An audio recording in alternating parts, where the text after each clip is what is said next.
रामकृष्ण हरी मंडळी आणि जय शिवराय. स्वागत आहे तुमचं विशाल ओरपेच्या नवीन ब्लॉग मध्ये. आज आहे 3 एप्रिल आणि आज आहे माझा वाढदिवस आणि या वाढदिवसाची तयारी माझ्या बायकोने चांगलीच केली. वाढदिवसानिमित्त माझ्या बायकोने माझं केलं औक्षण.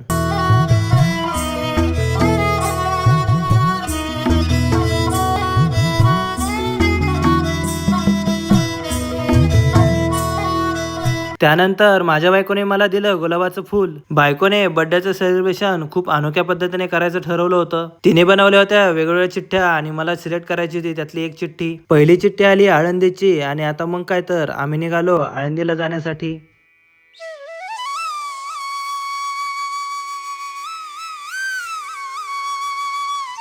घरी पोहोचल्यानंतर परत एकदा बायकोने दिली एक चिठ्ठी. काय आहे का परत चिठ्ठ्याचं अजून?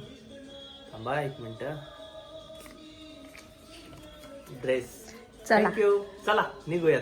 ट्राय केलेला ड्रेस मी घालून बाहेर आलो आणि बायकोला विचारलं, अगं कसा दिसतोय का ड्रेस? तर बायको मला म्हणाली, एक नंबरच दिसतोय तुम्हाला हा ड्रेस. कपडे तर घेऊन झाली बाबा, आता वेळ आली ती पेमेंट करण्याची. पेमेंटचं तर मला अजिबातच टेन्शन नव्हतं, कारण आज पेमेंट करणार होती माझी बायको. त्यानंतर लगेच बायकोने काढल्या चिठ्ठ्या आणि मला दाखवल्या. काय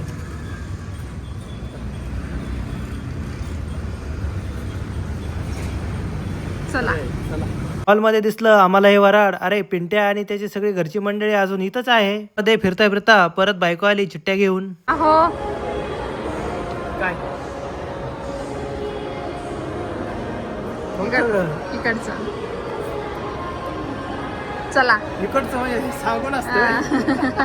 आणि मग काय तर आलेल्या चिठ्ठीनुसार आम्ही गेलो आज बाहेर जेवण करण्यासाठी. वाढदिवसानिमित्त आज आम्ही गेलो होतो आमच्या घराशेजारी असलेल्या कृष्णा हॉटेलमध्ये. माझ्या वाढदिवसाला 4 चांदच लागले. चला तर मित्रांनो, आता मी घेतो हा मस्तपैकी केक कापून. केक तर खूपच भारी दिसतोय. आता मी कापलेला केक जरा घेतो खाऊन